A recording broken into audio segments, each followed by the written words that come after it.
Hello everyone, welcome to our channel অঙ্ক চর্চা।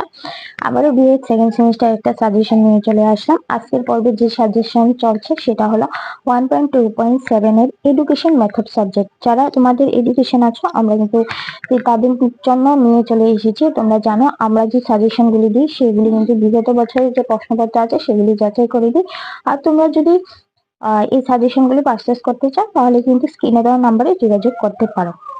তো চলো আমরা আজকে দেখি আমাদের সাজেশনে কি আছে। ফার্স্ট 2 মার্কের কোশ্চেন দেখবো আমরা। ফার্স্ট দেখো 1 নম্বর শিক্ষা বিজ্ঞানের লক্ষ্য এবং উদ্দেশ্য লিখো। 2 নম্বর দেখো দর্শনের সাথে শিক্ষার সম্পর্ক কি। 3 নম্বর দেখো বক্তৃতা ও মিথস্ক্রিয়ামূলক পদ্ধতি দুইটি পার্থক্য লিখো। 4 নম্বর দেখো প্রতিপাদনমূলক পদ্ধতি বলতে কি বোঝো। 5 নম্বর দেখো শিক্ষা বিজ্ঞান শিখনের যে কোনো 4টি শিক্ষামূলক প্রদীপনের নাম লিখো। 6 নম্বর দেখো শিখন নকশা বলতে কি বোঝো। 7 নম্বর দেখো উপযুক্ততা সূচক বা যোগ্যতা ভিত্তিক মূল্যায়ন কি। 8 নম্বর দেখো প্রকল্প পদ্ধতি কাকে বলে। 9 নম্বর দেখো মিথস্ক্রিয়ামূলক পদ্ধতি কাকে বলে। আবিষ্কারমূলক পদ্ধতি কাকে বলে। শিখন সম্পদের অর্থ কি। বিড়বিড় একটা ইম্পর্টেন্ট কোশ্চেন। 11 নম্বর কোশ্চেনটা শিক্ষা বিজ্ঞানী শিখনের জন্য শিখন প্রদীপন নির্বাচনে দুটি নীতি লেখো। বিড়বিড় একটা ইম্পর্টেন্ট বিষয়, ইম্পর্টেন্ট প্রশ্ন। গঠনমূলক মূল্যায়ন কি। বিড়বিড় একটা ইম্পর্টেন্ট। তারপরে হলো প্রতিপাদন পদ্ধতি 4টি সীমাবদ্ধতা। প্রশ্নের ভান্ডার কি। প্রজেক্ট পদ্ধতি ধাপগুলি লেখো। 17 নম্বর দেখো শিখন নকশার 2টি বৈশিষ্ট্য লেখো। 18 নম্বর দেখো শিক্ষা বিজ্ঞানের শিখনের মূল্য কি। শিক্ষা বিজ্ঞান শিখনের যে কোনো 2টি উদ্দেশ্য লেখো। আবিষ্কারমূলক পদ্ধতি 2টি সুবিধা লেখো। উত্তম শিক্ষা বিজ্ঞান পাঠ্যপুস্তকের যে কোনো 2টি বৈশিষ্ট্য লেখো। এই প্রশ্নটা কিন্তু ইম্পর্টেন্ট আছে। আমি তোমাদের বারবারও বলি যে তোমরা যে আমরা যে সাজেশন দিচ্ছি এই সাজেশনটা থেকে আবার পণ্ডিতগিরি করে নিজে সাজেশন তৈরি করবে না। এই সাজেশনটা ভালো করে পড়ে যাবে। 22 নম্বর দেখো শিক্ষা বিজ্ঞান শিখনের যে কোনো 2টি পেশাগত গুণাবলী উল্লেখ করো। তাহলে আমরা এখানে 22টা কোশ্চেন দিয়েছি। 22টা কোশ্চেন যদি তোমরা পড়ে যাও তাহলে কিন্তু তোমাদের 7টা কোশ্চেনই পরীক্ষায় কমন পড়বে। এখন আমরা চলে যাব আমাদের 5 মার্কের কোশ্চেন। ফার্স্ট কোশ্চেন দেখো বক্তৃতা পদ্ধতি বলতে কি বোঝো। এই পদ্ধতির সুবিধা এবং অসুবিধা। এই প্রশ্নটা কিন্তু ভেরি একটা ইম্পর্টেন্ট কোশ্চেন। এটা যে মানে শিক্ষা বিজ্ঞানের ক্ষেত্রে সেটা না, কিন্তু এটা কিন্তু প্রতিটা মেথড সাবজেক্টের জন্য ইম্পর্টেন্ট। মাধ্যমিক স্তরে পাঠ্যক্রম রচনার মূল নীতিগুলি সংক্ষেপে আলোচনা করো। 3 নম্বর দেখো শিক্ষা বিজ্ঞান শিখনের মাধ্যমে আপনি বিদ্যালয় শিক্ষার্থীদের মধ্যে জাতীয় সংহতির ধারণা কিভাবে প্রবিষ্ট করবেন। প্রকল্প পদ্ধতি বলতে কি বোঝো। এই পদ্ধতির প্রবক্তাকে। এই পদ্ধতির ধাপগুলি উল্লেখ করো।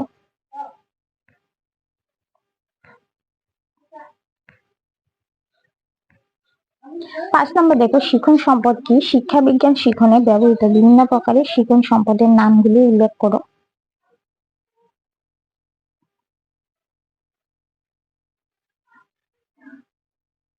প্রতিপাদনমূলক পদ্ধতি বলতে কি বোঝো। এই পদ্ধতির সুবিধাগুলি আলোচনা করো। 7 নম্বর দেখো শিখন নকশার যে কোনো 2টি প্রকার লিখো। উত্তম শিখন নকশার গুণগুলি কি কি। 8 নম্বর দেখো শিখনের সাথে শিক্ষার সম্পর্ক কি। দর্শন শিক্ষা বিজ্ঞানকে কতখানি প্রভাবিত করে। পরবর্তী দেখো উপযুক্ততামূলক বা যোগ্যতা ভিত্তিক মূল্যায়ন কি। এই মূল্যায়নের সুবিধা এবং সীমাবদ্ধতা আলোচনা করো। 10 নম্বর দেখো উত্তম শিক্ষা বিজ্ঞান পাঠ্যপুস্তকে কি কি গুণ থাকা উচিত। শিক্ষা বিজ্ঞান শিখনের যে কোনো 3টি শিক্ষামূলক প্রদীপনের নাম লিখো।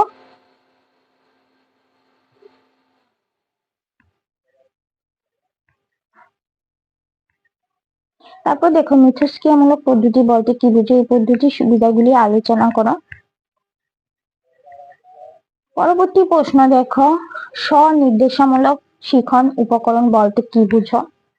13 নম্বর কোশ্চেন দেখো নিরবিচ্ছিন্ন ও সার্বিক মূল্যায়নের ধারণা বর্ণনা করো।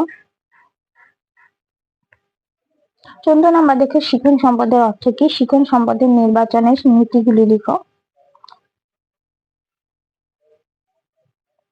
তাৎক্ষণিক উদ্ভাসিত শিখন প্রদীপনের নির্মাণ ও ব্যবহারের ক্ষেত্রে সমস্যাগুলি লিখো।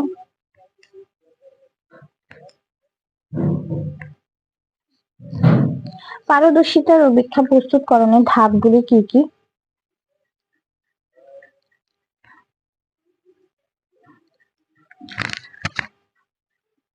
দেন আমরা চলে যাবো আমাদের 10 মার্কের কোশ্চেনে।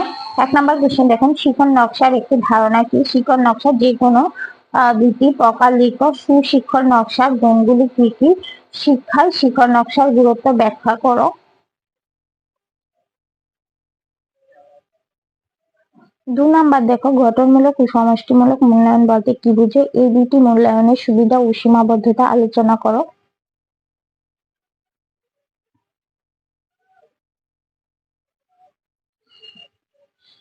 শিক্ষা বিজ্ঞান শিক্ষণের মূল্য কি? শিক্ষা বিজ্ঞান শিক্ষণের মধ্যে দিয়ে কিভাবে যাতে একজন শিক্ষক ছাত্রছাত্রীর মধ্যে মূল্যবোধ জাগিয়ে তুলতে পারবে।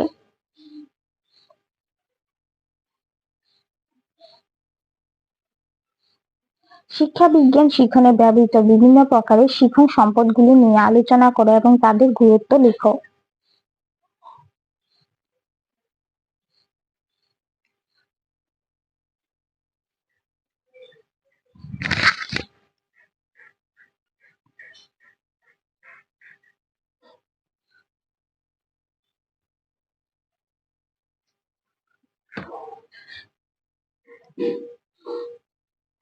বক্তৃতা পদ্ধতি কাকে বলে? শ্রেণীকক্ষে শিক্ষণের ক্ষেত্রে বক্তৃতা পদ্ধতিকে সবচেয়ে কার্যকরী পদ্ধতি হিসাবে বিবেচনা করা হয় কেন?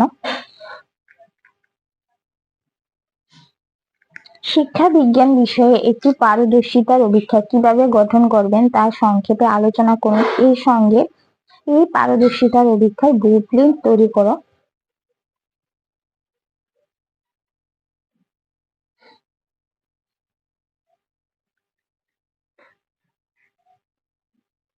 শিক্ষণ নকশার সংজ্ঞা লেখো। সুশিক্ষণ নকশার গুণগুলি কি? শিক্ষণ নকশার ধাপগুলি লেখো।